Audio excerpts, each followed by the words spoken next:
नमस्कार। चर्चा में आप सभी का स्वागत है। कहते हैं सेहत यानी स्वास्थ्य यानी तंदुरुस्ती एक बहुत बड़ी नियामत है। जिंदगी में अगर तंदुरुस्ती हो, सेहत हो तो फिर आदमी को क्या चाहिए। लेकिन बदलती हुई जीवन शैली ने लगता है कि कहीं इसमें एक आग में घी का सा काम किया है। कितनी हमारी जीवन शैली बदल गई है। रात का पता नहीं है, दिन का पता नहीं है। तमाम तरह के गैजेट्स हैं जिनसे हम घिरे रहते हैं। क्या हमारा खान पान हो चला है, कितना जंक फूड हम ले रहे हैं, कब हम सो रहे हैं, कब हम उठ रहे हैं, कब हम जाग रहे हैं, कुछ पता नहीं। और इसी वजह से कई सारी बीमारियों को हम न्योता दे डाले हैं। जाने और अनजाने हम स्वास्थ्य के प्रति कई बार हमने देखा है कि उतने सजग नहीं होते। आखिर क्या वजह है कि हम अपने स्वास्थ्य के प्रति इतने बेपरवाह से होते चले जा रहे हैं। आज इसी पर हम बातचीत करेंगे और इस बातचीत में हमेशा की तरह हमारी जनता जनार्दन यहाँ बैठी और हमारे विशेष मेहमान यहाँ पधारे। आइए सबसे पहले उनका परिचय हम आपसे करा दें। हमारे साथ निवेदिता जोशी हैं जो कि योग की जानकार हैं, प्रशिक्षक हैं, प्रैक्टिशनर हैं। बहुत बहुत स्वागत है निवेदिता जी आपका। हमारे साथ डॉक्टर शिखा खन्ना मौजूद हैं जो कि जानी मानी डाइटिशियन हैं। आपका स्वागत है। हमारे साथ डॉक्टर शोभा कौल मौजूद हैं यहाँ पर जो कि वेलनेस एक्सपर्ट हैं। आपका स्वागत है। हमारे साथ सुनीता पंत बंसल बैठी हैं जो कि लेखिका हैं और खान पान की जानकार हैं। आपका स्वागत है सुनीता जी। और संयत लोधा हमारे साथ हैं जो कि वकील हैं सुप्रीम कोर्ट के और जंक फूड पर न्यायालय के एमिकस क्यूरी भी हैं। बहुत बहुत स्वागत है संयत आपका। और हमारे साथ जाने माने डॉक्टर यहाँ मौजूद हैं जो कि हमें बताएंगे तमाम तरह की जो बीमारियाँ निकल कर आती हैं और हमारे स्वास्थ्य को घेर लेती हैं। हमारे साथ डॉक्टर एम वली यहाँ पर मौजूद हैं, सीनियर फिजिशियन। बहुत बहुत स्वागत है डॉक्टर वली। तो तमाम मेहमानों से हम बातचीत करेंगे, पर इससे पहले आइए ज़रा नज़र डाल लेते हैं कि बदलती हुई जो जीवन शैली है, जो लाइफस्टाइल है हमारा, उसके दुष्प्रभाव किस किस रूप में नज़र आते हैं। कहते हैं जान है तो जहान है, और जान जहान तभी तक मुमकिन है जब तक हम स्वस्थ हैं। अगर स्वास्थ्य के प्रति अपनी सजगता की बात करें तो शायद हम भारतीय सबसे फिसड्डी साबित होते हैं। इसका बड़ा कारण हमारी बिगड़ी दिनचर्या या लाइफस्टाइल है, जिसका नतीजा है कि भारत में आज तकरीबन 6.5 करोड़ से ज्यादा लोग डायबिटीज, 3 करोड़ से ज्यादा लोग हृदय रोग से पीड़ित हैं। दरअसल हम स्वास्थ्य के प्रति उतने सजग नहीं हैं। करीब 90% लोग जो अनियंत्रित डायबिटीज से पीड़ित हैं, वो समझते हैं कि उनका ब्लड शुगर लेवल ठीक ठाक है। महज 13% डायबिटिक ही नियमित तौर से शुगर की जांच करवाते हैं। कमोबेश ऐसी स्थिति दूसरी अन्य बीमारियों को लेकर भी है, जिसमें भारतीयों का खासा गैर जिम्मेदाराना रवैया रहता है। इन तमाम बीमारियों का एक बड़ा कारण हम भारतीयों में मोटापे का होना है, जिसमें हम दुनिया में तीसरे नंबर पर हैं। डायबिटीज और हार्ट डिजीज के अलावा मोटापे के कारण ऑस्टियोआर्थराइटिस का खतरा भी बना रहता है। मोटापे की खास वजह बिगड़ी हुई दिनचर्या और बिगड़ा हुआ खान पान ही है। एक अध्ययन के मुताबिक करीब 93% भारतीय पूरी तरह से नींद नहीं लेते। देर से सोना या देर से जागना आम हिंदुस्तानी की दिनचर्या में शुमार हो चुका है। रही खान पान की आदत, तो फास्ट फूड कल्चर और ऑनलाइन फूड ऑर्डर ने हमें संतुलित भोजन से महरूम कर दिया है। कुछ भी खा लेना और कभी भी खा लेना आम हिंदुस्तानी की आदतों में शुमार हो रहा है। आजकल शहरों, खासतौर से मेट्रोज में फिजिकल एक्सरसाइज का खासा जोर दिखलाई पड़ता है, लेकिन अलग अलग अध्ययनों से ये पता चलता है कि सिर्फ 10% भारतीय ही शारीरिक व्यायाम में दिलचस्पी रखते हैं। अभी हाल में प्रधानमंत्री द्वारा मन की बात में इस विषय को बड़ी गंभीरता से उठाया गया, जिसमें हर आम हिंदुस्तानी को अपने स्वास्थ्य के प्रति सजग रहने की सलाह दी गई। जाहिर है जन स्वास्थ्य का एक बड़ा मुद्दा है, जिसका असर पूरे देश के सामाजिक और आर्थिक हालात पर पड़ता है। तो आखिर कैसे एक आम भारतीय को स्वास्थ्य के प्रति सजग किया जाए, ये बड़ा सवाल है। प्रकृति से हम दूर जा रहे हैं और शांतिपूर्ण जीवन शैली से हम दूर जा रहे हैं, तो ऐसे में हम स्वस्थ कैसे रहें और स्वास्थ्य के प्रति और ज़्यादा सजग कैसे हों, आज इस पर हम बातचीत कर रहे हैं। हमारे साथ डॉक्टर एम वली यहाँ मौजूद हैं, वरिष्ठ चिकित्सक। डॉक्टर वली, जब हम स्वास्थ्य की बात करते हैं तो स्वास्थ्य का मतलब ये तो नहीं है कि सिर्फ आपको बीमारियाँ ना हो, मतलब आपका तन भी चंगा हो, मन भी चंगा हो, आप पूरे हिष्ट पुष्ट हों, वो होता है एक तंदुरुस्ती। लेकिन हम देख रहे हैं कि ये तंदुरुस्ती जो है बहुत दूर की कौड़ी हो गई है, तंदुरुस्ती बची नहीं है। क्या कारण मानते हैं आप इसके? आपने बहुत अच्छा ये मुद्दा छेड़ा है जो बड़ा रेलेवेंट है आज के परिप्रेक्ष्य में। और ये जो यंग इंडिया मेरे सामने बैठा है एक तरफ और पीछे वाली लाइन में इस तरफ, और एक ओल्ड इंडिया भी बैठा है मेरे सामने। इसको मैं ओल्ड इंडिया नहीं कहूँगा बल्कि मैच्योर्ड इंडिया कहूँगा। आप इसी को देख लीजिए। हमारे ये जो कल के भावी नागरिक हैं, जो कल का भारत है, उसकी सेहत मेडिकल एतबार से अच्छी नहीं है।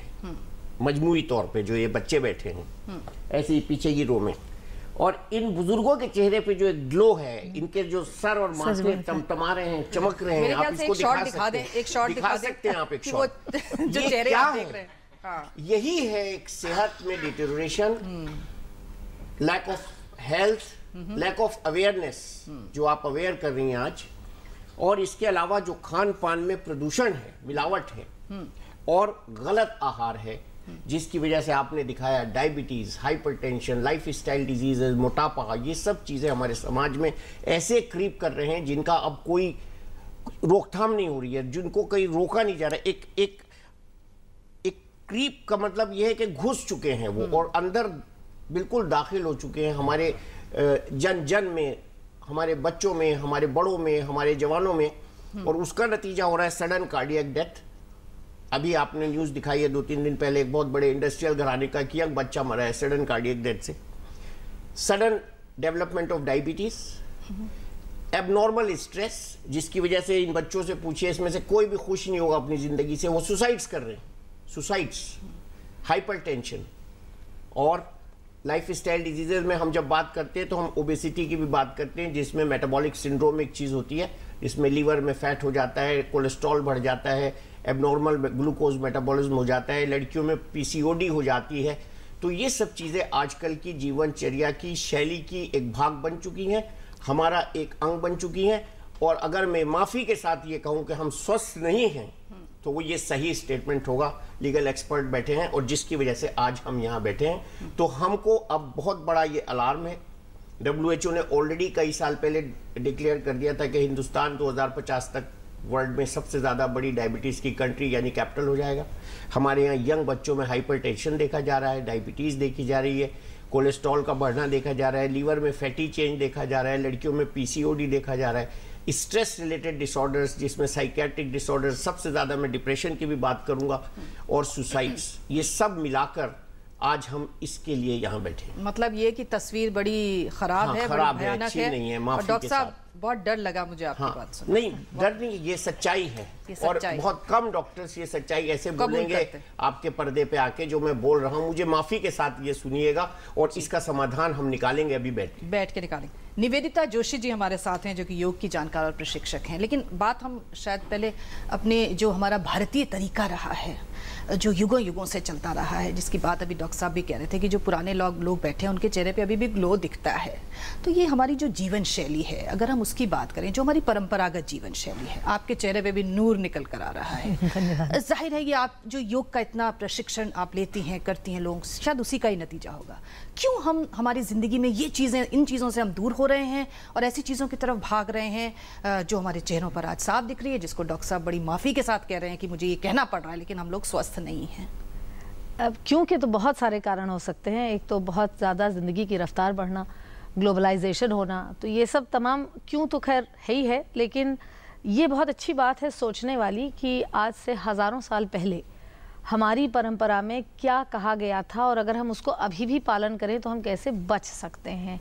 तो पतंजलि योग सूत्र में एक बहुत खूबसूरत सूत्र है जो कहता है हेयम दुखम अनागतम, यानी जो आपके पास रोग आने वाले हैं वो या तो टाले जा सकते हैं या रोके जा सकते हैं, और अगर आके वो आपके शरीर मन में घर कर गए तो उससे कैसे सेल थ्रू किया जा सकता है, उससे कैसे पार पाया जा सकता है, ये योग के अभ्यास से संभव है। तो अगर हमने अपनी पुरानी चीज़ों को ना छोड़ा होता और हम छोड़ के इतना ज़्यादा बाहर की तरफ न बढ़े होते विदेशीकरण में, तो शायद हमारे लिए बेहतर होता, क्योंकि हम तब प्रकृति से बहुत जुड़े थे। जैसे आपने शुरू में ही कहा, हम प्रकृति से कटने लगे हैं, तो इसलिए बहुत ज़रूरी। और सेहत एक ऐसी चीज़ है, मैं अपने अनुभव से कह सकती हूँ क्योंकि मैं करीबन 12 साल बिस्तर पर रह चुकी हूँ, कि सेहत ना तो खरीदी जा सकती है और ना बेची जा सकती है। सेहत सिर्फ और सिर्फ मेहनत से कमाई जा सकती है। उसके लिए बहुत ज़रूरी है कि आप समय से सोएं, अच्छा आहार विहार हो, और जैसे डॉक्टर साहब ने भी कहा और आपने भी कहा, सेहत सिर्फ शारीरिक सेहत नहीं है, ये मन बुद्धि शरीर का एक सम है। जब वो रहता है तब आप हाइपरटेंशन से दूर होते हैं, तो इसलिए बहुत आवश्यकता है कि हमारे जीवन शैली में अच्छे आहार विहार विचार के अलावा एक जो हमारा आसन और प्राणायाम का अभ्यास होता रहा है, जो एक एक्सरसाइज अब लोग करने लगे हैं, पर आसन प्राणायाम उससे कहीं ऊंची जगह रखता है, वो ज़रूर होना चाहिए। पर निवेदिता जी, उसके लिए समय कहाँ से लाएंगे? उसके लिए जो हमारा काम जिस प्रकार का हो चला है, जिस तरह की चीज़ों में हम घिर चुके हैं, जिस तरह की भाग दौड़ की ज़िंदगी हम जी रहे हैं, कैसे हम उसे छोड़ें और कैसे ये शांति वाला फॉर्मूला अपना लें? ये इतना आसान नहीं है। नहीं, छोड़ने की कोई ज़रूरत नहीं है, ये बिल्कुल कठिन भी नहीं है। अगर आप अपनी ज़िंदगी में 40 मिनट अपने लिए नहीं निकाल सकते हैं तो बहुत जल्दी, जैसे मजदूरों का जीवन होता है कि वो पहले तो बहुत मेहनत करते हैं लेकिन 40 साल के बाद मजदूर बूढ़ा हो जाता है। तो ये तो हमें सोचना होगा कि हम 40 मिनट अपने जीवन के लिए निकाल सकते हैं कि नहीं, और मेरे ख्याल से हम सब निकाल सकते हैं अगर हम समय से उठें और समय से सोएं। तो ऐसा कुछ नहीं, 40 मिनट से ज़्यादा आपको नहीं चाहिए, लेकिन 40 मिनट रेगुलरली चाहिए। उसको आप तोड़ नहीं सकते। उसका बड़ा अच्छा एक सूत्र और है कि सतु दीर्घ काल नैरंतर्य सत्कार सेवितो दृढ़ भूमि। अगर आप अनइंटरप्टेड, बहुत ही जिसे कहते हैं ना, लगातार श्रद्धा के साथ और रोज अभ्यास करते हैं तो आपकी भूमि दृढ़ होती है। तो वो 40 मिनट बहुत है, उतना तो 40 मिनट तो निकालना ही पड़ेगा, उसका कोई शॉर्टकट नहीं है। जी, मतलब 40 मिनट जिंदगी के लिए। डॉक्टर शिखा खन्ना हमारे साथ हैं, डाइटिशियन। डॉक्टर शिखा खन्ना, जब बात आती है स्वस्थ होने की, स्वास्थ्य की, तो खान पान पे सबसे पहली बात जाती है।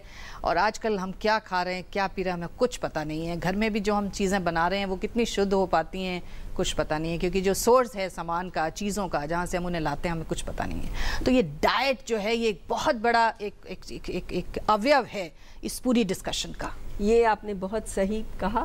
पहले तो हमें खुद ही पता होना चाहिए कि डाइट का हमारे जीवन में क्या महत्व है।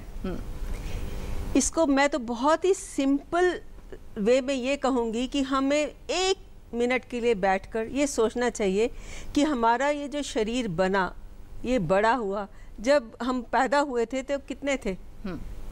2.5-3 पाउंड के, लगभग 1.5 फुट के।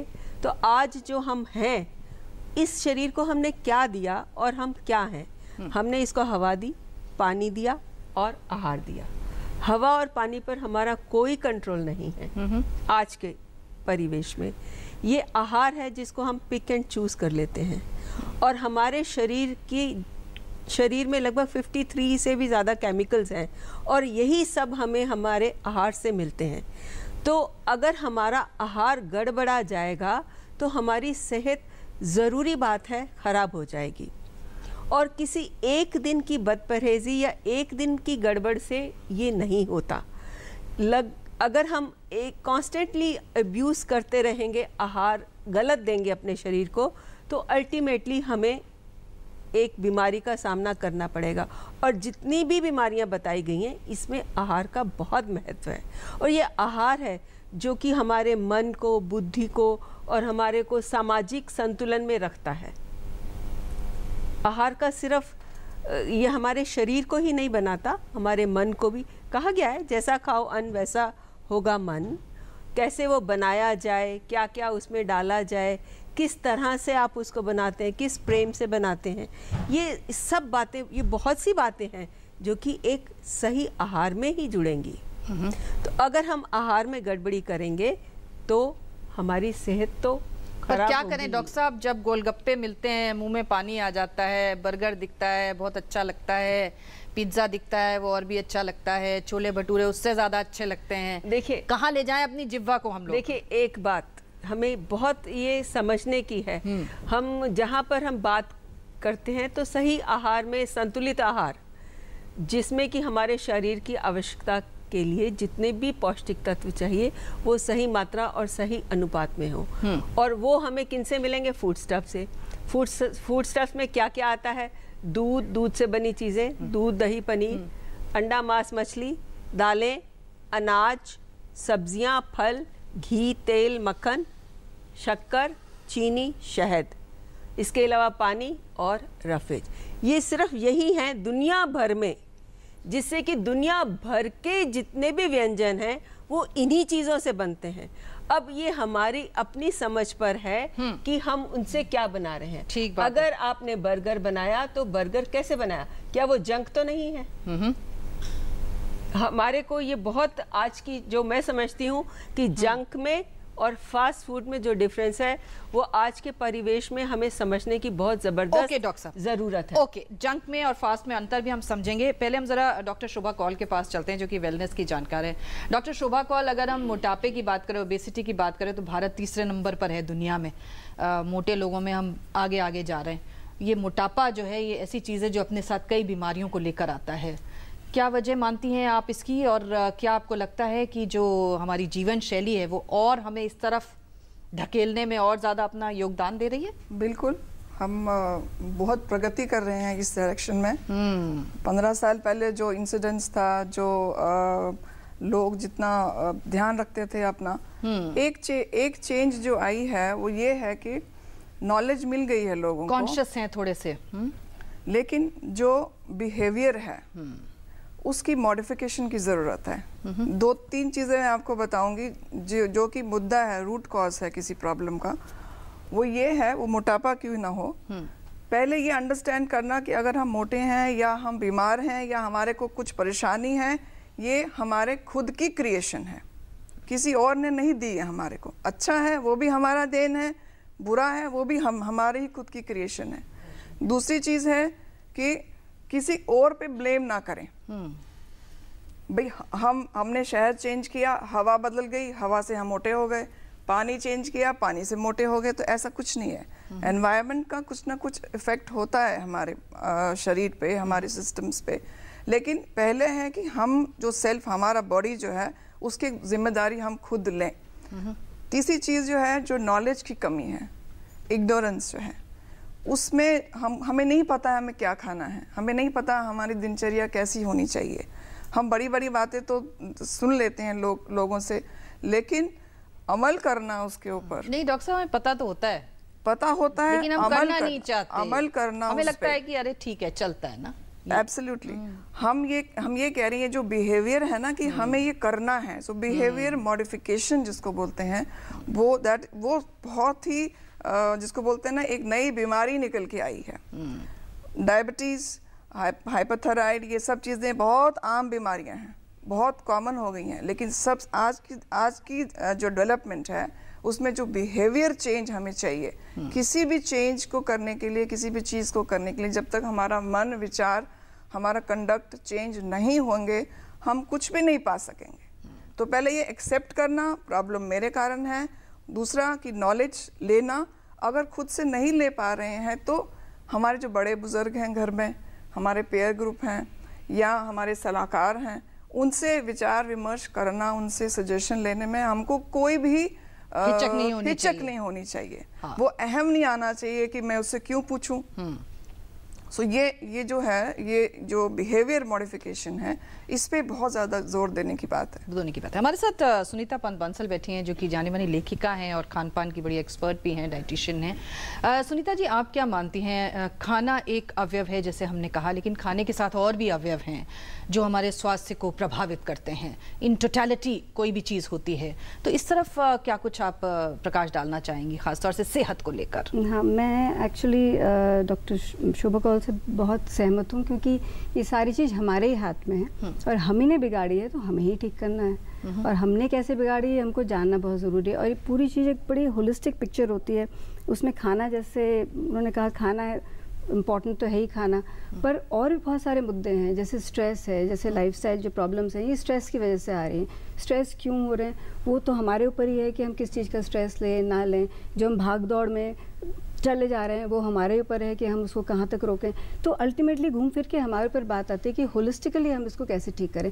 सिर्फ खाने से मेरा मानना है कि ये चीज़ सुधरने नहीं वाली। अच्छा, सिर्फ खाने को ही सुधारने से ये मेरे हिसाब से नहीं सुधरेगा। हमको अपनी सोच बदलनी होगी, हमको अपने बारे में समझना होगा, अपने आप को जानना होगा। जैसे निवेदिता ने कहा कि 40 मिनट, में तो कहती हूँ 20 मिनट भी लगा लो अपने ऊपर, उतना भी लगा लो, उससे ही अपने को जान जाओ तो बहुत कुछ हम हासिल कर सकते हैं। अपने को समझना बहुत ज़रूरी है, बहुत ज़रूरी है। हमारे साथ संयत लोधा है, जो कि वकील हैं और जंक फूड पर न्यायालय के एमिकस क्यूरी रह चुके हैं। ये जो जंक फूड है, अभी हम बात कर रहे थे कि जंक और फास्ट फूड में अंतर करना पड़ेगा। क्या जंक फूड है और वो किस प्रकार से हमारे शरीर को प्रभावित कर रहा है? आप लोगों ने इस पर काम किया, क्या आपकी फाइंडिंग्स हैं, क्या आपने पाया है? शुरुआती तौर पर मैं आई टेक क्यू, हमारी प्रायोरिटीज़ जो है वो गलत है। जनरेशन बाय जनरेशन हमारी प्रायोरिटी अपनी पर्सनल वेलबींग, अपनी सोशल वेलबींग से हटकर अपनी कंज्यूमरिस्ट या फाइनेंशियल वेलबींग पे चली गई है। वी नीड टू, हमारी प्रायोरिटीज को हमें ठीक करना होगा। इसी मुद्दे को लेते हुए एक पिटिशन हाईकोर्ट के सामने लगाई गई थी कि बच्चों, जहां तक बच्चों का सवाल है, वो नहीं जानते कि उनके लिए क्या अच्छा है या क्या बुरा है, और वो उनके फॉर्मेटिव ईयर्स हैं। अगर वो उस समय सही खाएंगे, उस समय सही तरीके से जिएंगे, उस समय सही एक्सरसाइज करेंगे, अपना शेड्यूल ठीक रखेंगे, तो उससे नेक्स्ट जनरेशन हमारी ठीक हो जाएगी।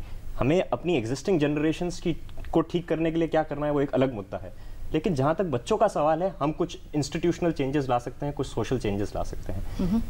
बुनियादी तौर पर हमें उनको क्या खाना चाहिए वो समझाना ज़रूरी है, उनको कितना खाना चाहिए ये समझाना ज़रूरी है। हमें ये इनकलकेट करना होगा अपने इंस्टीट्यूशंस के अंदर, अपनी स्कूल्स के अंदर, कि रेगुलर एक्सरसाइज की क्या इंपॉर्टेंस है, लाइफ के अंदर डिसिप्लिन की क्या इंपॉर्टेंस है, आपको कब उठना चाहिए, कब सोना चाहिए, कैसे खाना चाहिए, खाने के प्रति एक सर्टन सेंस ऑफ प्रायोरिटी कि हाँ ये बहुत ज़रूरी हिस्सा है हमारी रोज़ की ज़िंदगी का। एक्सरसाइज के प्रति वो प्रायोरिटी, वो बच्चों को सिखानी ज़रूरी है। अगर बच्चे सीख जाएंगे तो ऑटोमेटिकली वो चीज़ वापस घर के अंदर आएगी। अगर बच्चा ठीक से खा रहा है तो कोई पेरेंट ये नहीं कहेगा चलो बर्गर खा लेते हैं, क्योंकि बच्चा डिमांड कर रहा है, पेरेंट्स खिलाने को तैयार है, इसलिए बर्गर की उपज जा रहा है। बर्गर भी खा रहे हैं, जैसे मैम ने कहा, अगर बर्गर भी खा रहे हैं तो वो बर्गर किस तरह से बना है, उसको बनाने के कई तरीके हैं। हमारी क्विजीन के अंदर, भारतीय क्विजीन के अंदर ऐसे कई सारे अच्छे फास्ट फूड अवेलेबल हैं जो जंक नहीं है, उनको और प्रमोट करना ताकि बच्चे वो खाने को तैयार हों, उनको और टेस्टी बनाना, उसको बनाने के कई तरीके हैं। हमारी इतनी रिच क्विजीन है, इतनी हेल्दी क्विजीन है, उसको हमें अपनाने की जरूरत है। जी बिल्कुल, आपने ठीक कहा कि हमारा अपना खाना अपने मौसम के अनुसार, हमारे अपने शरीर के अनुसार जो हमारा खाना है वही हमारा असली खाना होना चाहिए। इस पर भी हम बात करेंगे, एक छोटा सा ब्रेक लेंगे और जनता जनार्दन के पास भी चलेंगे। छोटे से ब्रेक के बाद आप देखते रहिए चर्चा में।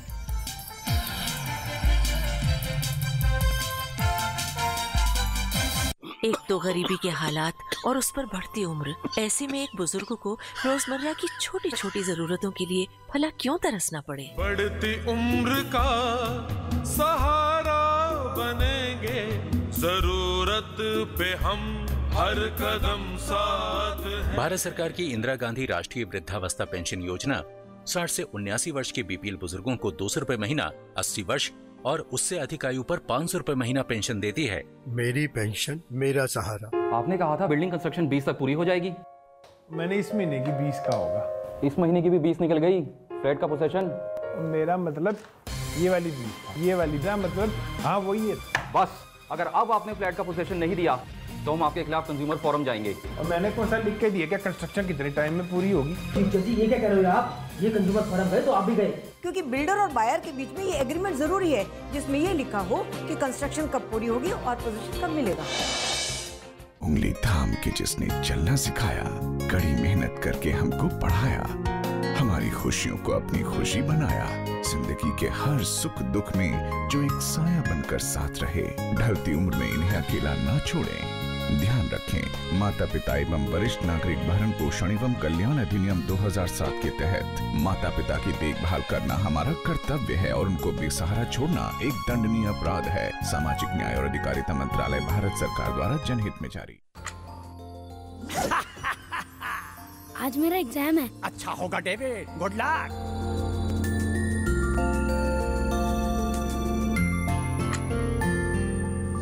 आज रिजल्ट आएगा। Best of luck. इस बार क्लास में फर्स्ट आया है डेविड और सेकंड आई है रिया, थर्ड है असलम। कांग्रेस। पर अब क्या हुआ डेविड? मुझे आगे पढ़ना है पर पापा कहते हैं पैसे नहीं है। पैसे नहीं है? वो देखो, pre matric scholarship scheme. Pre matric scholarship अल्पसंख्यक समुदाय के उन बच्चों के लिए है जिनकी सालाना पारिवारिक आय 1 लाख रुपए से कम है और जिन्होंने पिछली कक्षाओं में 50% अंक प्राप्त किए हैं, और लड़कियों के लिए 30% स्कॉलरशिप निर्धारित है। अधिक जानकारी के लिए लॉगिन करें www.minorityAffairs.gov.in पर या कॉल करें टोल फ्री नंबर 1800112001 पर। सबका साथ, सबका विकास। उंगली थाम के जिसने चलना सिखाया, कड़ी मेहनत करके हमको पढ़ाया, हमारी हमारी खुशियों को अपनी खुशी बनाया। जिंदगी के हर सुख दुख में जो एक साया बनकर साथ रहे। ढलती उम्र में इन्हें अकेला ना छोड़ें। ध्यान रखें, माता पिता एवं वरिष्ठ नागरिक भरण पोषण एवं कल्याण अधिनियम 2007 के तहत माता पिता की देखभाल करना हमारा कर्तव्य है और उनको बेसहारा छोड़ना एक दंडनीय अपराध है। सामाजिक न्याय और अधिकारिता मंत्रालय, भारत सरकार द्वारा जनहित में जारी। मुबारक हो सेठ जी, आखिर चौधराइन आई गई कर्जा मांगने। आओ आओ चौधराइन। राम राम सेठ जी। सुना है बिटिया की शादी तय हो गई है। हाँ सेठ जी, बहुत अच्छा घराना है। कुछ रुपए पैसों की मदद हो तो। नहीं नहीं सेठ जी, मैंने इसके लिए ग्रामीण डाक जीवन बीमा पहले से ही करा रखा है। फिर भी जरूरत हुई तो दूसरी पॉलिसी पे लोन ले लूंगी। मैं तो बस ये न्योता देने आई हूँ। ग्रामीण डाक जीवन बीमा, ताकि आपकी शान हमेशा बनी रहे।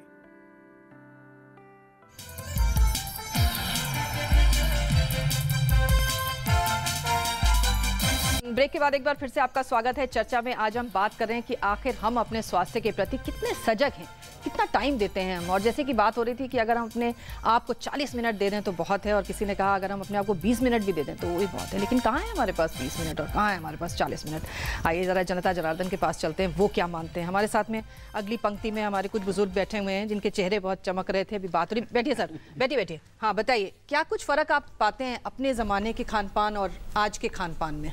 पहले साधारण खाने होते थे, घर में बना हुआ था तो वही खाते थे। बाहर का बाजार का लाया कम से कम खाया जाता था। और आज क्या है, घर में खाना नहीं बनता, हफ्ते में 4 दिन बाहरी का खाना होता है। ये एक बहुत गलत बात है। दूसरी बात मैं आता हूँ कि योग के साथ जुड़ने वाली बहुत बड़ी बात, हम बिल्कुल योग से जुड़े ही नहीं हैं। बच्चों को कहते ही नहीं कि हम योग की क्लास में जाओ या जाओ।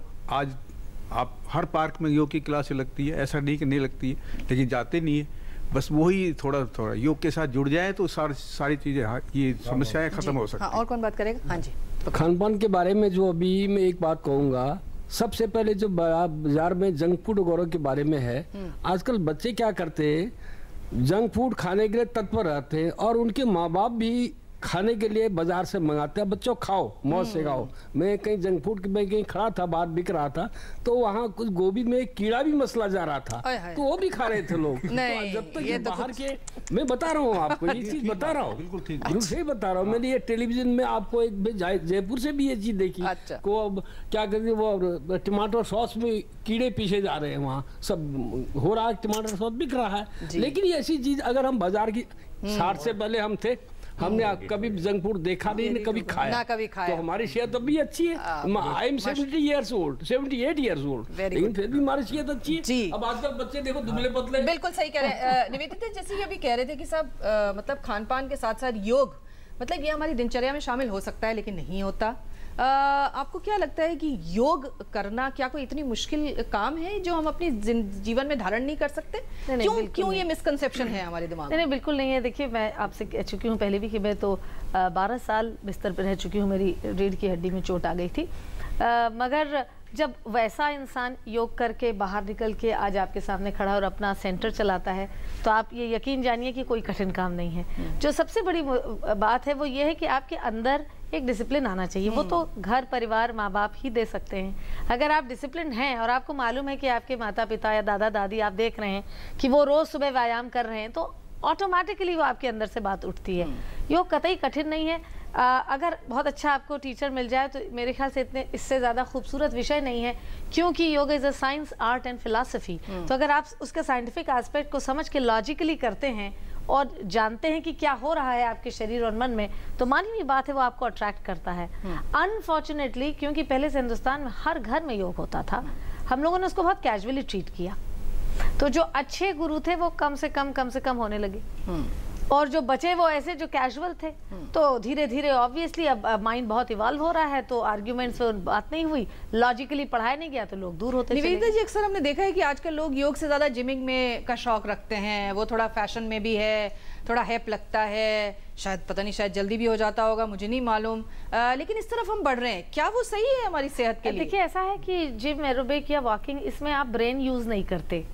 आज का इंसान इतना थक चुका है अपने कामों से कि उसे लगता है कि अरे अगर हम ठीक से सिस्टमैटिक ढंग से अभ्यास करेंगे तो उसमें हमें दिमाग खर्च करना पड़ेगा। वहाँ ऐसा है कि आप जा रहे हैं, रिपीटेड मूवमेंट कर रहे हैं, जिसमें आपने बड़ा लाउड म्यूजिक लगाया है और ऊपर से ये बता दिया गया है फिल्मों में कि जीरो साइज और ये साइज और आमिर खान की ये मसल और शाहरुख खान की ये मसल, तो हम उससे मुतासर होते हैं। तो बात ये कि अगर हम अच्छे से ध्यानपूर्वक उस चीज़ों को पढ़ें और उसका विवेचन करें कि हमारा क्या विषय इतना खूबसूरत जो हमारे हजारों साल से आ रहा है, तो ये चीज, ये मिथ जो है दिमाग से निकल जाएगा। और वो आप अपने घर, उसमें कोई उपकरण नहीं चाहिए। देखिए योग में आपको अपना शरीर, अपना मन चाहिए और एक 6 फीट की जगह चाहिए बस। चटाई नहीं भी होगी तो भी चलेगा। सही। किस योगी के पास चटाई होती थी? सही बात है। तो ये इससे सुंदर विषय और क्या हो सकता है? ठीक बात, बिल्कुल ठीक जी। हाँ, हमारे साथ कुछ यंगस्टर्स हैं, अपनी बात कहेंगे, बोलिए। मैम, मेरे पास 2 क्वेश्चंस हैं कि आज की जो युवा जनरेशन है इनकी हाइट्स में इंक्रीज नहीं होती है, इनकी हाइट वाइट वगैरह। बट सेकंड क्वेश्चन, आज मैंने सुबह के टॉपिक था हमारे पास कि मैम जितने भी जंक फूड वगैरह मार्केट में बिकते हैं उनकी जंक फूड में कहीं ना कहीं ड्रग्स यूज़ होता है कि हमें उसकी आदत पड़ जाती है कि हमें वो चीज़ रोज़ चाहिए होती है। तो हम ये चीज़ भी एक है, तो सरकार को इसके लिए भी कुछ करना चाहिए। अच्छा, ठीक है, बोलिए। यस मैम, मेरा क्वेश्चन सर से होगा कि जैसे कि सर ने कहा कि हमारी प्रायोरिटी हमें बदलनी पड़ेगी, या जैसे कि मैम ने कहा कि जो भी बीमारी आती है वो हमसे ही आती है, या मैम ने कहा कि हेयम दुखम अराधतम, और जैसे मैम ने कहा कि जो भी जैसा होगा अन्न वैसा होगा मन। हाँ। तो मेरा क्वेश्चन सर से होगा कि हम जो स्टार्ट तो कर देते हैं योगा, लेकिन हम इम्प्लीमेंटेशन कैसे लाएं? हाँ, ओके डॉक्टर वली, आप कुछ ध्यान देना, बताइए। देखिए, आप लोगों की जो जिज्ञासा है वो बड़ी नेचुरल है। आपने हाइट की बात की। पिछले ज़माने में लोगों की हाइट इसलिए अच्छी होती थी क्योंकि वो पैदल चलते थे। मैंने अभी एक, आप कह रही थी ना योगा कैसे करें, हम लिफ्ट से ना जाके हम सीढ़ियों से चले जाएं, ये भी एक योगा है मेरे नज़दीक। Very practical way of doing it if you don't have time. आप अपने खाने में रोज ये देखें कि मैं इतना खाना ना खाऊं जिससे मेरा वेट 10 ग्राम ना बढ़े। लिटिल एडिशन, एक लुकमा ज़्यादा या एक मिठाई ज़्यादा। हाँ। तो एक महीने में मैं लोगों को एग्जाम्पल दे के बताता हूँ, 10 ग्राम से एक महीने में 300 ग्राम, साल में 3 किलो। हाँ। 600 ग्राम 10 साल में 36 किलो। और यही एक भारतीय की व्यथा है कि 10 साल में मेरा वेट साहब 36 किलो बढ़ गया। ऐसे ही मैं शुगर के बारे में लोगों से कहता हूँ, मेरा इस समय जो शरीर है उसमें अगर औसत हम 100 ग्राम और 100 मिलीग्राम पर डेसीलीटर जो हमारी वैल्यू है नॉर्मल शुगर की, जिससे मेरा शरीर, मेरा दिमाग, मेरे मसल्स में मेरी ज़बान काम कर रही है, पूरे 5 लीटर ब्लड में सिर्फ 5 ग्राम शुगर होगी अगर हम कैलकुलेट करें 1 चमचा। हम उस 1 चमचा शुगर में बॉडी की रोज कितने चमचे डालते हैं, कितनी रोटियों में कार्बोहाइड्रेट डालते हैं। हाँ। तो हम कितनी बॉडी पे एक स्ट्रेस प्रोड्यूस करते हैं थ्रू जंक फूड और थ्रू अदर फूड। हाँ। तो इसमें हमें डिसिप्लिन करना पड़ेगा। आपका जो हाइट का है वो हेरिडिटी भी होती है, लेकिन अगर हम एक्सरसाइज करें तो हाइट बहुत अच्छी निकलेगी। डॉक्टर शिखा, ये जो बात जैसे आप कह रही थी कि जंक फूड क्या है, उसकी भी हम एक परिभाषा तय करें। और जंक फूड से परेशान भी हैं लोग, लेकिन क्योंकि वो आसानी से उपलब्ध है, उसमें कुछ करना नहीं पड़ता, आप जाओ पैसे दो, ले लो, खरीद लो, खा लो। तो ये जो चीज़ है इसको भी तो हमें थोड़ा डिफाइन करना पड़ेगा। देखिए, जंक फूड की परिभाषा के अनुसार जंक फूड वो फूड है जिसमें कि एनर्जी बहुत ज़्यादा मिलती है, फैट्स और ट्रांस फैट्स, और उसमें नमक की मात्रा अधिक होती है, और इसके अतिरिक्त उसमें हार्मफुल केमिकल्स भी ऐड हो सकते हैं जो कि हमारी बॉडी में जाकर टॉक्सिन्स प्रोड्यूस करें। अब एनर्जी डेंस फूड, अब जैसे देखिए हमारे यहाँ पर बहुत चलन है पेय पदार्थों में सॉफ्ट ड्रिंक्स का। हाँ, बिल्कुल। तो अगर मैं कहूँ कि बेटा आप 1 गिलास पानी में 15 चम्मच चीनी घोलकर पी लीजिए, आप पी लेंगे? कोई भी नहीं, सबका जवाब ना में है। लेकिन एक एक बॉटल तो बड़े प्यार से पीते हैं हम सब। तो वो एनर्जी डेंस है। तो अगर हम उसी का, अगर हमने वो हमें टेस्टी लगता है तो दूसरे भी तो टेस्टी हमारे पास विकल्प है ना। हमारी छाछ है, मॉकटेल्स हैं, जूसेस हैं, नींबू पानी है, जल जीरा है, लस्सी है, उसके अलावा बहुत से ऐसे और भी हैं जो कि स्वाद भी हैं और सेहतमंद भी हैं। सुनीता जी, जो हमारा ट्रेडिशनल फूड है जिससे हम थोड़ा सा दूर हो रहे हैं, आपको क्या लगता है उसके जो इंग्रेडिएंट्स है वो किस तरह से हमारे शरीर के लिए ज़रूरी हैं? उन्हें हमें अपनाना चाहिए, लेकिन हम किसी भी कारण से उनसे दूर हो रहे हैं आज। वो शायद इसलिए क्योंकि जंक फूड इतना आ गया है तो लोग शायद ट्रेडिशनल फूड से भाग रहे हैं। पर हमारे देश में कोई भी स्टेट में आप चले जाइए, वहाँ का जो ओरिजिनल जो खाना होता है, जो पारंपरिक खाना होता है, वो सबसे ज़्यादा बैलेंस्ड होता है। चाहे आप गुजरात की थाली ले लें, चाहे आप कहीं की भी कहीं का भी आप खाना ले लें, वो तो उसमें हम अगर पर वो मार्केट में मिलेगा तो लोग उसको जंक कहीं ना समझ लें, ये भी तो प्रॉब्लम है ना अभी। तो इसलिए जो हमारा पारंपरिक खाना है वो तो बहुत ही बैलेंस है, उसकी तरफ हम जाते नहीं।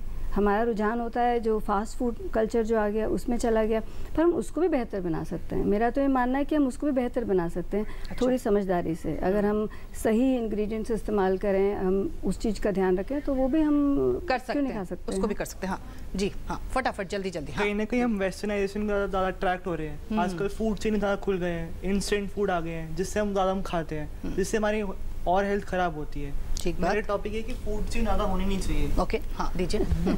बट ये भी तो है कि चाहे आप बैलेंस डाइट की हम बात करते हैं, लेकिन आजकल के खाने में और सब्जियों में भी तो मिलावट है, वो भी तो कहीं ना कहीं हमें एक अफेक्ट देती है ना। बिल्कुल ठीक बात। हाँ जी, हाँ आ रही, हाँ बोलिए मैम। हम प्रायोरिटी की बात कर रहे थे, प्रायोरिटी है हमारी हेल्थ, बट मैम आजकल कंपटीशन भी बहुत ज़्यादा बढ़ गया है, और एज ए स्टूडेंट सबसे मेरा फोकस है कि मैं सक्सेसफुल हूँ लाइफ में, तो मैं उस पर फोकस रहूँगी। उस चक्कर में भी स्टूडेंट्स या यूथ जो होती है वो खाने पीने पे ध्यान नहीं दे पाती, तो इसमें उन्हें क्या करना चाहिए? Okay, very valid. Junk food बाजार में बिक रहे हैं, लेकिन सरकार क्या कर रही है? क्या आंखें बंद करके बैठी हुई है, या उसको आगे क्या करना चाहिए? बिके नहीं, कहाँ फूड डिपार्टमेंट है? ओके जी, हाँ और कौन बात करेंगे? हाँ बोलिए मैम। आजकल जो वेजिटेबल्स मिल रहे हैं मार्केट में, वो भी हार्मफुल है, उनमें केमिकल्स यूज हो रहे हैं, तो उनमें और जंक फूड में फ़र्क क्या है मैम? नहीं, एक दो लोग और हैं जी, बोलिए। मैम जैसे आजकल एक प्रोडक्ट बैन हुआ, तो उसके बाद और भी प्रोडक्ट्स को भी बैन करना चाहिए उनके, क्योंकि टेस्टिंग होनी चाहिए, प्रॉपर टेस्टिंग होनी चाहिए। और आजकल नए नए वेरिएंट्स निकल रहे हैं, जैसे एक बार में पॉलिश दाल आती थी टाटा की, तो वो भी क्या इसी कैटेगरी के अंदर आती कि नहीं? ओके, हाँ जी, एक सवाल और लास्ट। हाँ जी बोलिए। सर आजकल की यूथ को हेडेक प्रॉब्लम बहुत ज़्यादा है, गुस्सा बहुत आता है। कॉलेजेस में बात बात पे लड़ाई, अगर कुछ काम मिल गया तो टीचर से आर्ग्यूमेंट कर देंगे बहुत ज़्यादा। जी, डॉक्टर वली इसका जवाब देंगे, पर इससे पहले हम कुछ और यहाँ पर हमारे कुछ लोग बैठे हैं जो कि अपनी बात कहना चाहेंगे। हाँ बताइए मैम। जैसे कि सर ने कहा कि हमें अपनी प्रायोरिटीज़ के बारे में पता होना चाहिए, लेकिन जैसे कि अगर हमें सर दर्द है तो हम पेन किलर खा लेते हैं। सारी चीज़ों के लिए हमारे पास शॉर्ट सोल्यूशन है, तो हमें एक्सरसाइज के लिए किसी भी चीज़ को प्रायोरिटी बनाने की ज़रूरत ही नहीं है। तो हम कैसे उन चीज़ों को अपनी प्रायोरिटी में लाएं और उस चीज़ की ज़रूरत समझें। करते हो? No ma'am. है ना, मैं भी नहीं करती, कोई बात नहीं। चलो अच्छा, हाँ हमें ईमानदार होना चाहिए अपनी बात के लिए। मेरा सर से क्वेश्चन है कि एक तो स्ट्रेस हमारी जिंदगी में है, और स्ट्रेस ऐसा है जो अपने आप जाता नहीं है और अपने आप आ जाता है, लेकिन तो इसके लिए क्या सॉल्यूशन है, क्योंकि ये आपकी बॉडी को एक तरह से अफेक्टेड करता है।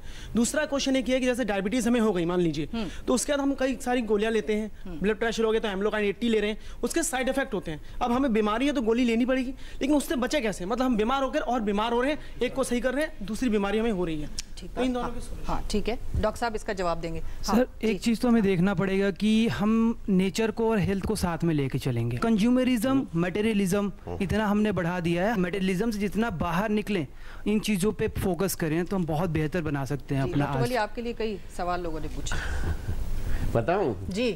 इस बिटिया ने बड़ा अच्छा बात बताई। देखिए स्ट्रेस का मैं एक बड़ा एग्जांपल देता हूँ लोगों को, कि मैंने बाहर के मुल्कों में देखा कि अगर जैसे मैं लेट आया हूँ, अगर मुझे यहाँ 4 बजे पहुँचना है तो मुझको घर से 3:30 बजे निकलना चाहिए। हम क्या करते हैं, अगर हमारा 10 बजे किसी से अपॉइंटमेंट है या 10 बजे पीरियड है, तो हम 10 मिनट या 15 मिनट पहले चलते हैं, देन ट्रैफिक एंड एवरीथिंग, उसमें स्ट्रेस डेवलप हो जाता है। दूसरी होती है preparedness. I was topper and I was given one tip by one of my seniors कि जो तुम्हें अगले दिन पढ़ाया जाने वाला है वो रात को पढ़ लो, कहीं से पता लगा लो कल क्या लेक्चर है, और वो तुम पहले से पढ़ के जाओ, तो 90% तो याद हो जाएगा पढ़ाने के बाद, और फिर 10% सिर्फ एग्जाम के समय रिवाइज करना पड़ेगा। गुस्सा इसलिए आता है कि हम एक वक्त में कई काम करना चाहते हैं, या हम दूसरे के साथ जब होते हैं तो उससे एक्सपेक्ट करते हैं कि वो हमारे ये काम इस स्टिपुलेटेड टाइम में कर दे, और वो डिलीवर नहीं करता है। बॉस और एम्प्लॉयर के बीच में भी होता है, ये हमारे स्टूडेंट्स में भी होता है। गुस्सा इसलिए भी आता है कि हम जितने टारगेट के लिए अपना एक काम रखते हैं, उस टारगेट में हम वो काम कर नहीं पाते हैं। स्ट्रेस डेवलप भी होता है, गुस्सा भी डेवलप हो जाता है। शॉर्ट टेम्पर होना इसलिए होता है, रोड रेज, ये सब इसलिए होता है कि हम प्रोबेबली, जो मैं सबसे इंपॉर्टेंट बात बताने जा रहा हूँ, ध्यान से सब लोग सुनिएगा, उसमें हम बड़े लोग और छोटे लोग सब इन्वॉल्व हैं, नींद नहीं ले पा रहे हैं। 90% of the nation is sleep deprived. 93% deprived हैं हम। स्लीप डिप्राइव्ड होने का मतलब ये है, मैं अपने बारे में कह सकता हूँ, पिछले 40 साल से मैं एक दिन भी, मेरा प्रोफेशन ऐसा है, मेरी ड्यूटीज ऐसी हैं, अपने दिल भर के अपनी नींद नहीं सोया हूँ। लेकिन मैं क्या करता हूँ, मैं खुश रहने के लिए ये करता हूँ कि जो काम मुझसे नहीं होता है मैं उसको भूल जाता हूँ और उसको अगले दिन के लिए रख लेता हूँ। उसको सोचता नहीं रात भर कि आज मैंने ये काम नहीं किया, अगले दिन करूँगा। दूसरा, जो मेरा नुकसान हो जाता है, मैं उसको ये समझता हूँ कि ये मैंने पाया ही नहीं, तो मुझे खोने का मलाल नहीं है। ठीक है डॉक्टर साहब जी, सही सूत्र दिया आपने। हाँ बोलिए। मैम, क्या पश्चिमी सभ्यता को ही हमारे गिरते स्वास्थ्य का उस पर दोषारोपण करना सही होगा? ओके, ठीक है, बोलिए। मैम, जिस तरीके से आज हमारी टेक्नोलॉजी है वो हमारी मानसिक स्वास्थ्य को कितना इफेक्ट करती है आज के टाइम पे, कि हम कितने स्ट्रेस्ड हैं, वो हम उसमें टेक्नोलॉजी का बहुत बड़ा रोल है। ठीक कह रहे हैं आप जी। हाँ मैम, मेरा क्वेश्चन ये है, कभी भी अगर हम डॉक्टर से चेकअप कराने जाते हैं तो वो कहते हैं कि आपका यूरिक एसिड बढ़ा हुआ है, तो यूरिक एसिड बढ़ा है, आप प्लीज सोयाबीन बंद कर दो, पनीर मत खाओ, ये मत खाओ। तो ये चीज़ों में भी मिलावट है, अगर हम ये नहीं खाएंगे तो फिर क्या खाएं? फिर तो हमारे second option will be junk food. तो आई वांट आंसर कि हम क्या खाएं? आखिर हम करें क्या? ठीक है। हाँ सर, मेरा क्वेश्चन ये है कि जो जिम वगैरह करते हैं और स्टेरॉइड्स लेते हैं, क्योंकि तेज जिंदगी है, प्रोटीन ले रहे हैं, रिवाइटल ले रहे हैं, क्या ये सही है इनके सबके साथ? ओके, फाइनल सेगमेंट में हम जरूर डॉक्टर साहब बताएंगे। हाँ जी, बोलिए। मैम, मेरा क्वेश्चन ये है कि मैम से, शिखा मैम से, कि जैसे पहले ज़माने की और अब की बात हो रही है कि हम लोग अब ये खा रहे हैं और पहले वो खाते थे, तो लेकिन पहले चीज़ें ओरिजिनल भी तो होती थी, आज तो गाय का दूध भी नहीं है, प्योरिटी नहीं है, हम क्या खाएं फिर? ठीक है, लास्ट। ओके जी, हाँ बोलो। मैम, मेरा क्वेश्चन सुनीता मैम से। Good afternoon ma'am. हम जंक फूड की ना बात करें, जो रोज़मर्रा की चीज़ें हम खाते हैं वो भी हमें हार्म करे, तो हम एडिशनल चीज़ें ऐसे क्या करें जो हमें वो नुकसान ना कर पाए? ठीक है, तो बहुत सारे सवाल ऐसे पूछे गए और कई बार वाकई लगता है कि हम करें क्या, मतलब इतनी सारी भीड़ है, हमें पता भी है नुकसान हो रहा है, लेकिन हम जाएं कहाँ, करें क्या? कोशिश करेंगे कुछ सॉल्यूशन लेने की। फाइनल कमेंट्स लेंगे यहाँ मौजूद हमारे विशेष मेहमानों से। छोटे से ब्रेक के बाद आप देखते रहिए चर्चा में।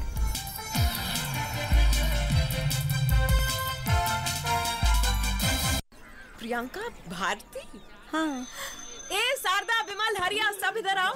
ये प्रियंका, बहुत नाम है इनका। अपनी इज्जत और स्वच्छता की खातिर अपने लगन के दूसरे दिन ससुराल छोड़ने की हिम्मत दिखाई और अपने मर्द से शौचालय बनवाने की मांग की। सुना उसने? जब सोच और इरादा नेक हो तो सब सुनते हैं, जैसे इसके मर्द ने सुना।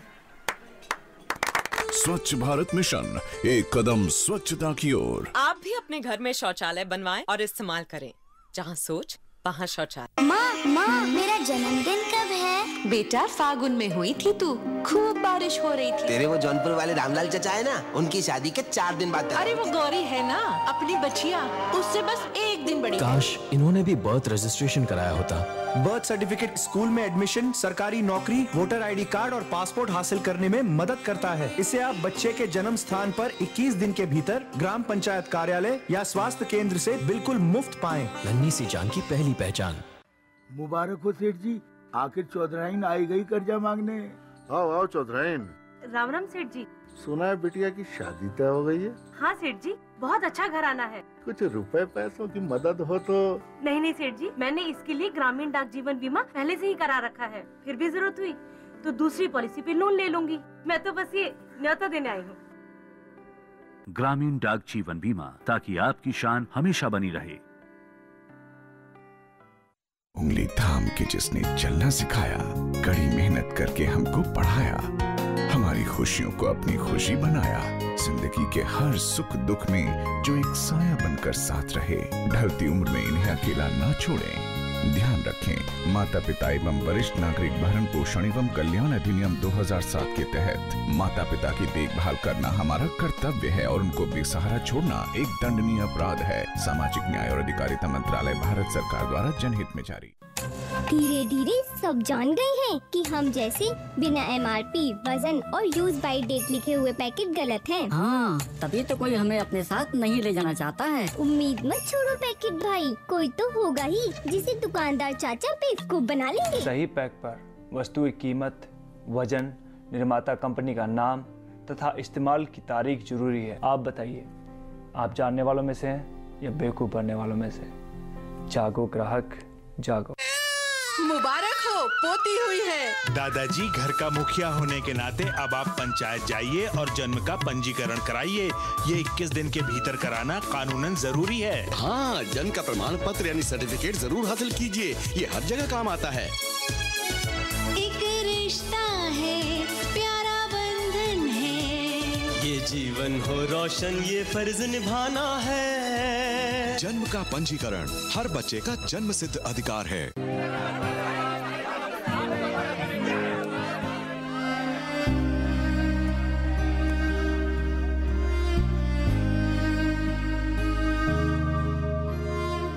क्या बात है राशिद, फर्स्ट डिवीजन में पोस्ट ग्रेजुएशन करने के बाद भी तुम उदास हो?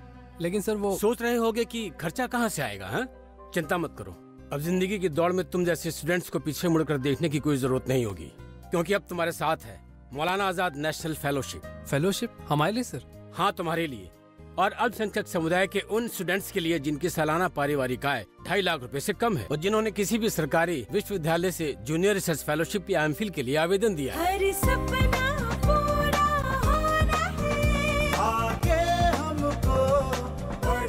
अधिक जानकारी के लिए लॉग इन करें www.minorityAffairs.gov.in पर या कॉल करें टोल फ्री नंबर 1800112001 पर। सबका साथ, सबका विकास।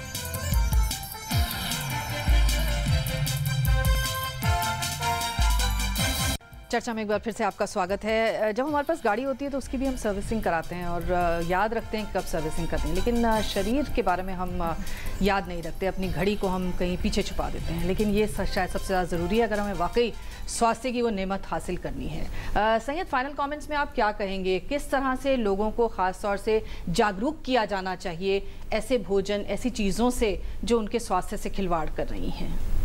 3 एस्पेक्ट है। एक, आपको पर्सनली क्या करना है, एक हमें सोशली क्या करना है और तीसरा इंस्टीट्यूशनली क्या करना है। पर्सनली आपको डिसिप्लिन इम्बाइब करना है। अगर आप ये चीज़ जानते हैं कि आपकी हेल्थ किसी चीज़ से सफ़र कर रही है और अगर आप ये सोच रहे हैं कि लेकिन मेरे लिए आज प्रायोरिटी ये है, मैं आज अपना एग्जाम पूरा कर लूँ, आज अपना असाइनमेंट पूरा कर लूँ, तो कहीं ना कहीं in the long run you are injuring yourself. आप अपने आप को नुकसान पहुंचा रहे हैं। आपको इस चीज़ को समझना पड़ेगा, ये पर्सनली करना है। सोशली हमें एक कलेक्टिव कॉन्शियस की ज़रूरत है जहाँ पर हम ये कह सकें कि हमें एक हेल्दी एटमॉस्फेयर की तरफ बढ़ना है, हमें एज अ फैमिली हेल्दी रहना है, हम एक दूसरे को आपस में टोक सकें कि हम ये गलत कर रहे हैं, हम एक दूसरे को आगे ले जा सकें कि मैं एक्सरसाइज कर रहा हूँ, आप भी वॉक करिए। ये एक दूसरे के साथ मिलकर आपको करना पड़ेगा। इंस्टीट्यूशनली, एंड जो कई सारे लोगों की यहाँ पे क्वेरी है, इंस्टीट्यूशनली मेरा भी ऐसा मानना है कि हम इस कंट्री के अंदर इंस्टीट्यूशनली फेल कर रहे हैं अपने स्टैंडर्ड्स को मेंटेन करने का। हमारे स्टैंडर्ड्स नॉर्मली वर्ल्ड ओवर से थोड़े से नीचे रहते हैं, उन स्टैंडर्ड्स को भी हम मीट नहीं कर रहे हैं। इंस्टीट्यूशनली इस चीज़ की करेक्शन के लिए जो भी सरकारें, जो भी ब्यूरोक्रेसी, जो भी इंस्टीट्यूशंस अवेलेबल हैं, उन्हें देखना पड़ेगा। लेकिन for the time being the first step has to be the schools. आप वहाँ पर शुरुआत करिए।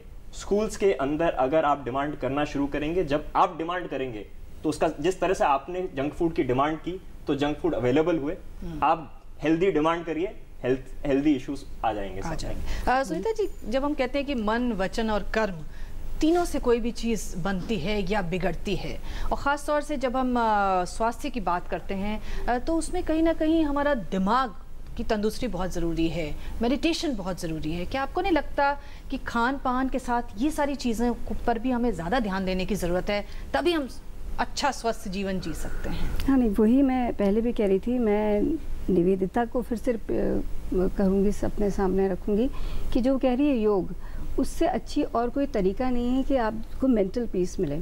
और अगर आप पीसफुल रहेंगे तो ये जो सारे टेंशन की जितने लोगों ने बात करी, ये जो अग्रेशन आ रहा है, ऑफिस में जो लड़ाई झगड़े हो रहे हैं, घर में हो रहे हैं, वो सब नहीं होंगे, क्योंकि योग का एक वो पार्ट है।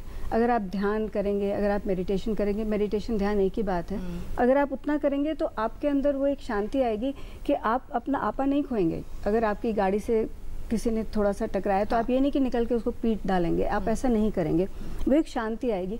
वो सारी चीज़ें मैटर बहुत करती हैं। और जैसे एक सवाल उठाया एक लड़की ने यहाँ से, मेरा ये मानना है कि खाना नुकसान नहीं करता। कोई भी, मतलब कुदरत ने कोई ऐसी चीज़ बनाई नहीं जो हमको नुकसान करती है। हम जब उसको गलत तरीके से खाते हैं, ज़्यादा मात्रा में खाते हैं, वो सारी चीज़ें, या उसमें अडल्ट्रेशन होता है या उसमें केमिकल्स और होते हैं, वो हमको नुकसान करते हैं। खाना एज सच नुकसान नहीं करता। उसको बनाने का सही तरीका अगर आ जाए तो कोई भी खाना नुकसान नहीं करेगा। और अगर उसको आप लिमिटेड तरीके से खाएं, जितना खाना चाहिए उतना खाएं, कोई ये नहीं कि कोई चीज़ अच्छी लग रही तो उसको खाते रह जाएं, तो वो बैलेंस आना, तो ये सारी चीज़ें, मतलब डाइट चार्ट सबका अलग अलग होना चाहिए, हर एक का अलग होना चाहिए। हर एक को अपनी बारे में समझ भी होनी चाहिए कि हमको कितना अपने लिए खाना है, किसी और के लिए तो खाना नहीं है। जितना वो जमा ही हो रहा है फिर आगे तक चलता है, सही बात, तो वो हमको समझना चाहिए। डॉक्टर शोभा कौल, खासतौर से अगर हम वेलनेस इंडस्ट्री की बात करें तो सब बहुत बड़ी इंडस्ट्री बन के आ रही है, बहुत सारा पैसा इसमें आता है। लेकिन जैसे कि अभी एक ने सवाल ही पूछा था कि साहब अगर आपने पतला होना है तो उसके लिए आपको दिया क्या जा रहा है, स्टेरॉइड्स ले रहे हैं आजकल लोग, प्रोटीन्स का इंटेक ले रहे हैं, तो ये सारी चीज़ें भी तो बहुत बड़ा खिलवाड़ कर रहे हैं हम अपने साथ, अपने स्वास्थ्य के साथ इस तरह की चीज़ों को का घाल-मेल करके। इन चीज़ों में पढ़ना ही क्यों पहले? अगर आप 24 घंटों में अपने लिए 40 मिनट या 20 मिनट ना निकाल सके तो आपका जीना काहे का फिर? आप आधा घंटा जल्दी उठिए या जल्दी सोइए। अगर वही 40 मिनट 30 मिनट जो भी आप निकाल सकते हैं, शुरू में बेशक 20 मिनट हो, अगर वो आप अपने लिए, अपने स्वयं के लिए, because body is a temple, इसको जब तक आप पूजा नहीं करोगे, इसकी देखभाल नहीं करेंगे, ये आपको डिविडेंड नहीं देगा। आप इसका अनादर करेंगे तो ये फूलती जाएगी, ओबेसिटी आएगी, ओबेसिटी के साथ हजारों प्रॉब्लम्स और आएंगी। तो सबसे पहले है कि टाइम निकालना ज़रूरी है। और दूसरी, जैसे मैंने पहले भी कहा, नॉलेज होना। अगर आपके पास नहीं है तो नॉलेज एक्वायर करिए, सलाह करिए, लोगों से पूछिए, और उसमें आपको कोई ईगो नहीं आना चाहिए। ईगो नहीं आना चाहिए। डॉक्टर शिखा, एक सही खाना जिसकी लोग पूछ रहे थे भाई क्या खाएं, क्या करें, ऐसा हम क्या करें जो कि हमारे लिए सही हो, सही मात्रा में हो, तो उसका कोई फॉर्मूला है आपके पास? देखिए, सबसे पहले तो आजकल ये बात अभी सबने कही ही है कि आजकल मैं ये मानती हूँ कि आजकल के परिवेश में वेस्टर्न इन्फ्लुएंस काफ़ी बढ़ता जा रहा है। और मैंने साथ में सबसे पहले यही बताया था कि जो हमारे मैंने फूड ग्रुप्स बताए हैं, दुनिया भर के जितने व्यंजन हैं, जितने भी खाद्य पदार्थ हैं, वो इन्हीं से बनते हैं। लेकिन बनाने का अगर ढंग या पिक एंड चूज़ करने का ढंग हमारा गलत है तो हम गलत हो जाते हैं। क्या चाइना में और जापान में जो लोग नूडल्स खाते हैं, क्या वो सिर्फ जंक खाते हैं? नहीं। लेकिन हम क्या करते हैं कि नूडल्स खाएं तो सिर्फ नूडल्स खाएं, उसके साथ में एड ऑन्स कुछ नहीं। अगर कोई चाइना या जापान में सूखी रोटी खाएगा तो क्या हम उसे कहेंगे कि वो बैलेंस डाइट ले रहा है? नहीं कहेंगे ना। हम उसे कहेंगे क्या कर रहे हो, इसके साथ सब्जी दही डाल लो। तो उसी तरह से अगर हमें नूडल्स खाने हैं तो हमें आटा नूडल्स, मैदा भी है तो उसमें आप सब्जियां मिलाइए, स्प्राउट्स मिलाइए, अगर वेजिटेरियन है, अगर नॉन वेज है तो मीट्स मिलाइए। उसमें स्वाद नहीं आता ना लोगों को? नहीं, स्वाद आता है। आप ट्राई करें। स्वाद का क्या करें? नहीं, देखिए, मूल मंत्र है 80% आप सेहत के लिए खाइए और 20% स्वाद के लिए खाइए। इससे आप स्वाद और सेहत दोनों का तालमेल बिठा सकेंगे। डॉक्टर वाली, आपसे मैं एग्री करता हूँ, स्वाद के लिए लोग खाते हैं, जीने के लिए नहीं खाते आजकल। मैं सब लोगों से ये कहता हूँ, अगर आपको आज कोई चीज़ बहुत अच्छी लगी है, बाहर की या घर की, आप खा रहे हैं उसको, तो आप उसको पूरी मत खाइए, आज बचाकर कल के लिए रख दीजिए। Till you earn the next meal, you have to earn a day later your next meal, तब खा लीजिए उसको। ये नहीं कि आज पूरा खा लें। मैंने अभी बताया 10 ग्राम रोज वजन बढ़ने से 36 किलो 10 साल में बढ़ जाएगा। बच्चे ने बहुत अच्छी बात की, ये जिम में जाने वाली, वो खाने से भी रिलेटेड है। हम जिम में फिटनेस के लिए जाते हैं, हम मोटा होने नहीं लिए जाते हैं, ना हम अपने मसल्स बनाने के लिए जाते हैं, हम फिटनेस के लिए जाते हैं। The concept is different. Body building and fitness, ये कहाँ से कहाँ चेंज हुआ है, ये बहुत एक ग्रे जोन में आ गया है। बॉडी बिल्डिंग पीछे रह गई, आगे आ गई है, और फिटनेस पीछे रह गई है। तो concentrate on fitness, not because of steroids. अभी मेरे पास एक लड़का है जिसको मैं देख रहा था, जो बहुत ज़्यादा फूल गया है, उसने स्टेरॉइड्स खाए। उसकी माँ कह रही थी कि इसकी 15 दिन बाद शादी है। मैं उसको पूरा लेक्चर दे के आया हूँ उस पर कि स्टेरॉइड्स मत खाओ, तुम्हारी बॉडी बहुत अच्छी है, इसको संभाल के रखो और वर्जिश करो, व्यायाम करो। तीसरी, आपको मैं एक बधाई दे रहा हूँ कि आपने जो आज ये पैनल बुलाया, इसमें मुझे कोई भी ओवरवेट या ओबीज नहीं लग रहा है। लेकिन यही जब कोर्ट में जाएंगे तो इनके कुलीग्स जो वकील होंगे 50% से ज़्यादा वो ओवरवेट होंगे। मेरे जो डॉक्टर्स बात करते हैं कोलेस्ट्रॉल कम करने की, डायबिटीज़ कंट्रोल करने की, जब वो कॉन्फ्रेंस में खाना खाते हैं, मैं देखता हूँ उनको खाना खाते हुए 50% से ज़्यादा ऑलरेडी ओवरवेट होते हैं। जो हम कहते हैं, जो प्रीच करते हैं, वो फॉलो नहीं कर रहे हैं। यहाँ एक बड़ा विराम हो रहा है, उसको हमें फील करना है। आप बच्चों से मैं ये कहता हूँ, इस पे कम टाइम दो। उतना टाइम जितना इस पे दे रहे हो वो व्यायाम के लिए निकाल लो। You will be the healthiest person of the world. जी, ये टेक्नोलॉजी की बात की थी निवेदिता जी। फाइनल कमेंट्स में खासतौर से अगर आप इस पे भी थोड़ा ध्यान दें, योग तो जाहिर है बहुत जरूरी, लेकिन टेक्नोलॉजी का साथ कैसे छोड़ें हम उस तरीके से जो हमें चिपट गई एकदम से। हाँ, देखिए ऐसा है कि मेरे जो गुरु थे, अब रहे नहीं, बीके सायंगर, वो कहा करते थे कि योग एक ऐसा एडिक्शन है जो दुनिया का सबसे सुंदर एडिक्शन है। मैं आपको अपना अनुभव बता रही हूँ। मैं पढ़ाई में बहुत अच्छी थी, डॉक्टर साहब की तरह, गोल्ड मेडल मिले, ये हुआ, और तबीयत इतनी ख़राब कि उसके लिए टाइम नहीं है। आप सिर्फ पढ़ रहे हैं क्योंकि आपको तो गोल्ड मेडल चाहिए, वो मिले। लेकिन फिर क्या हुआ, फिर आपको एक लंबा अरसा अपने इलाज में लगाना पड़ा, जो भगवान की कृपा थी कि मैंने योग के जरिए किया। और फिर ये समझ में आई बात कि अगर उसी समय ये कर लिया होता और पढ़ाई को थोड़ा बैक बर्नर में रख लिया होता तो हम उसको इस्तेमाल तो करते सही समय पे। आप जो अभी यहाँ कह रहे हैं कि हमारी पढ़ाई का इतना टाइम निकल जाता है कि हमें अपने लिए नहीं वक्त मिलता, तो जैसे सैयद ने कहा कि पहली प्रायोरिटी स्वयं है। अगर आपने, इन्होंने कहा ना कि शरीर एक मंदिर है और आत्मा उसमें उसका निवास है, अगर आपने अपने इस शरीर पे ही ध्यान नहीं दिया जिसमें मन का आवास है, mind exist in the body, तो आप किस चीज से पढ़ाई करेंगे? और पढ़ भी लिया तो उसका इस्तेमाल क्या करेंगे अगर वो सिंक ही में नहीं? तो इसलिए अपने लिए, अपने व्यायाम के लिए, और उसमें मन बुद्धि दोनों का व्यायाम है, प्राणायाम भी है और आसन भी है दोनों, और भोजन में, आहार विहार विचार में अगर आपने ध्यान नहीं दिया तो आप शायद डिग्री तो अचीव कर लें लेकिन उसका सुख भोग नहीं कर सकेंगे। 30 सेकंड। हमारे प्रधानमंत्री ने अभी हाल ही में इतना बड़ा योग का कार्यक्रम किया, अमेरिका ने उससे प्रभावित होकर इंटरनेशनल योगा डे डिक्लेयर किया। इसका कुछ मतलब है, हमको समझना पड़ेगा ये क्यों हुआ, ये क्यों हुआ। ये आप लोगों के लिए हुआ है जो आप बैठे हैं ना, कल के भारतीय जो हैं, हमारे देश का भविष्य, फ्यूचर ऑफ इंडिया, उनके लिए हुआ। So you have to adopt it, mould your life according to it, find time. जैसे बहुत तेज 3rd क्लास का डिब्बा जा रहा हो, सवारी का, रेल का, भरा हुआ खचाखच, उसमें एक अपने मोहल्ले का बंदा जब दिख जाता है तो उसको हम खिड़की से कूदा के अंदर जगह बना लेते हैं। ऐसे ही हमको एक्सरसाइज के लिए अपनी जगह बनानी पड़ेगी। बिल्कुल डॉक्टर, टाइम निकालना। बिल्कुल डॉक्टर वली ने बिल्कुल ठीक कहा कि वाकई अगर हम नहीं करते तो हमें करना पड़ेगा, क्योंकि उसके अलावा कोई और दूसरा तरीका हो नहीं सकता। अपने लिए वक्त निकालना पड़ेगा, क्योंकि ये शरीर एक मंदिर है और इससे अगर आपको कुछ करना है तो उसके लिए हमें वो कार्य, वो मेहनत करनी पड़ेगी, और जो कि आपके अपने लिए होगी, अपने जीवन के लिए होगी, और अपने जीवन के लिए इतना सब हमें करना पड़ेगा। आज के लिए इतना ही। अगले हफ्ते एक नए विषय के साथ आपसे मुलाकात करेंगे, तब तक के लिए इजाज़त, नमस्कार।